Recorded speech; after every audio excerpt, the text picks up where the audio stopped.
Baik, Assalamualaikum warahmatullahi wabarakatuh. Perkenalkan, nama saya Waode Dewi Nur Aziza Nunsya dengan NIM O1A1 20227 dari kelas D. Pembahasan yang pertama, jelaskan istilah glikolisis, glikogenolisis, glikogenesis, metabolisme, katabolisme, anabolisme. Yang kedua, buktikan atau tunjukkan bahwa proses metabolisme glukosa secara aerob menghasilkan energi lebih besar dibanding anaerob. Yang ketiga, jelaskan hubungan metabolisme karbohidrat dengan metabolisme lipid. Yang keempat, tunjukkan bahwa energi dihasilkan dari metabolisme lemak lebih tinggi dibandingkan energi yang diperoleh dari metabolisme karbohidrat. Yang kelima, penyakit dan timbulnya penyakit. Glikolisis berasal dari kata glukosa dan lisis atau pemecahan adalah serangkaian reaksi biokimia di mana glukosa dioksidasi menjadi molekul asam pirufat. Glikolisis adalah salah satu proses metabolisme yang paling universal yang kita kenal dan terjadi dengan berbagai variasi di banyak jenis sel dalam hampir seluruh bentuk organisme.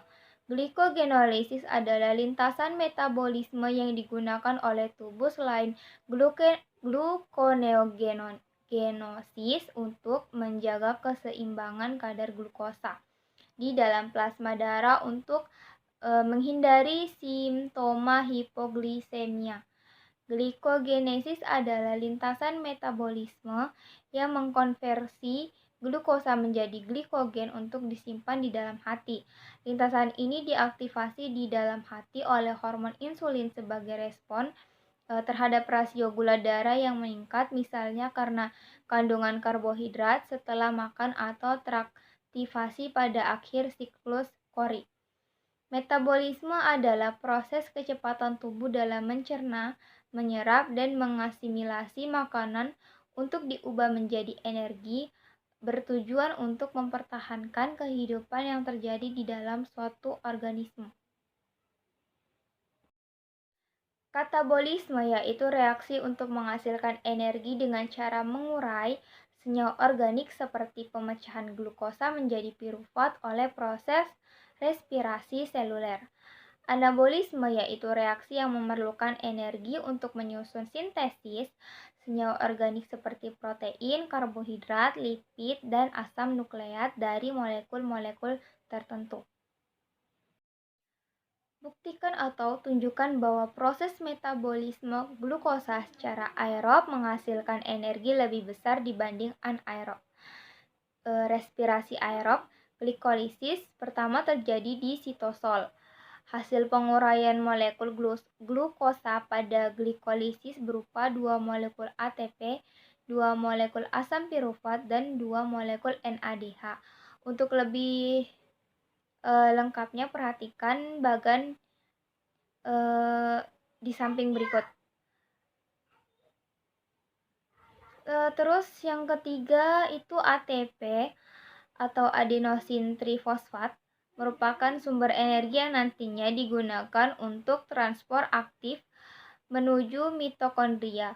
Untuk 2 molekul NADH yang dihasilkan akan ditransfer ke tahap transport elektron. Dekarboksilasi oksidatif.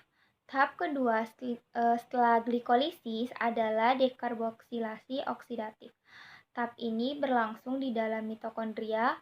Reaksi pertama diawali dengan perubahan asam pirufat menjadi asetil koenzim A atau asetil KOA. Perubahan tersebut menghasilkan molekul CO2 dan NADH, artinya satu molekul asam pirufat akan menghasilkan satu molekul asetil KOA, CO2, dan NADH. Transport elektron berlangsung di dalam krista yaitu membran dan mitokondria. Reaksi yang berlangsung di dalam transport elektron adalah reaksi reduksi dan oksidasi antara senyawa NADH dan FADH2. Kedua senyawa tersebut dihasilkan dari tahapan sebelumnya. Transport elektron yang melibatkan oksidasi NADH akan menghasilkan 3 ATP dan 1 H2O. Demikian halnya dengan oksidasi FADH2. Pada oksidasi FADH2, jumlah ATP yang dihasilkan lebih sedikit, yaitu 2 ATP. Hal itu disebabkan oleh kecilnya energi yang dihasilkan dari oksidasi FADH2. Oksidasi 1 NADH akan menghasilkan 3 ATP, oksidasi 1 FADH 2 akan menghasilkan 2 ATP.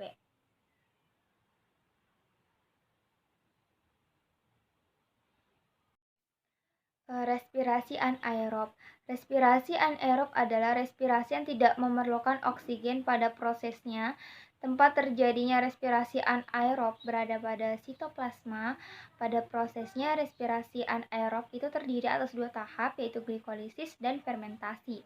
Fermentasi alkohol hasilnya yaitu 2 molekul alkohol, 2 molekul ATP, dan 2 molekul karbon dioksida. Fermentasi asam laktat hasilnya yaitu 2 molekul asam laktat dan 2 molekul ATP.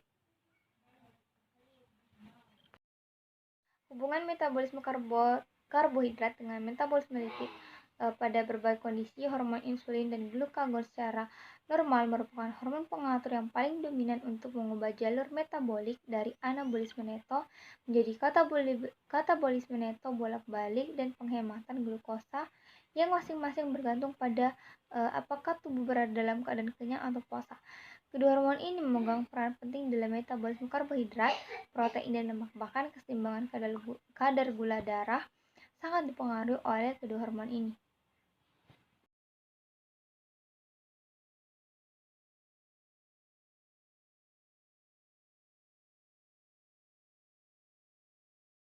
Seperti yang kita lihat pada gambar bahwa respirasi aerob itu menghasilkan 38 ATP dan respirasi anaerob itu menghasilkan 2 ATP, sehingga respirasi anaerob itu lebih besar energinya. Penyakit Gaucher dikategorikan menjadi 3 jenis, yakni tipe 1, jenis paling umum menyebabkan hati dan limfa membesar, nyeri tulang, dan tulang patah. Jenis ini terkadang menyebabkan gangguan pada paru-paru dan ginjal namun tidak memengaruhi otak. Bisa terjadi pada usia beberapa saja. Tipe 2 menyebabkan kerusakan otak serius, terjadi pada bayi. Anak yang mengalami kondisi ini biasanya meninggal sebelum berusia 2 tahun. Tipe 3 kemungkinan terjadi pembengkakan hati dan limfa serta otak terpengaruh secara bertahap. Kondisi ini dimulai sejak masa kecil atau remaja. Katabolisme yaitu reaksi untuk menghasilkan energi dengan cara mengurai senyawa organik seperti pemecahan glukosa menjadi pirufat oleh proses respirasi seluler. Anabolisme yaitu reaksi yang memerlukan energi untuk menyusun sintesis senyawa organik seperti protein, karbohidrat, lipid, dan asam nukleat dari molekul-molekul tertentu. Cara menyembuhkannya, pertama, terapi penggantian enzim. Terapi penggantian enzim bertujuan mengembalikan keseimbangan kadar enzim yang kurang dalam tubuh penderita. Dengan ini, anemia dan pembengkakan limfa atau hati diharap bisa berkurang. Terapi ini umumnya dilakukan melalui infus setiap 2 minggu sekali untuk pasien penyakit Gaucher tipe 1 dan 3. Contoh enzim yang biasa diberikan meliputi imiglucerase, taliglucerase alfa, serta velaglucerase alfa. Yang kedua, SRT. SRT merupakan terapi penanganan Gaucher disease terbaru dengan obat bernama eliglustat dan miglustat. Pasien akan diminta untuk meminum obat ini untuk menurunkan kadar glukoserebrosida dalam tubuhnya. Yang ketiga, operasi. Dokter dapat menganjurkan operasi pada pasien Gaucher disease. Yang keempat, penanganan lainnya, dokter juga bisa merekomendasikan beragam metode pengobatan berupa transfusi darah untuk mengatasi anemia serta pemberian obat-obatan guna memperkuat tulang, mencegah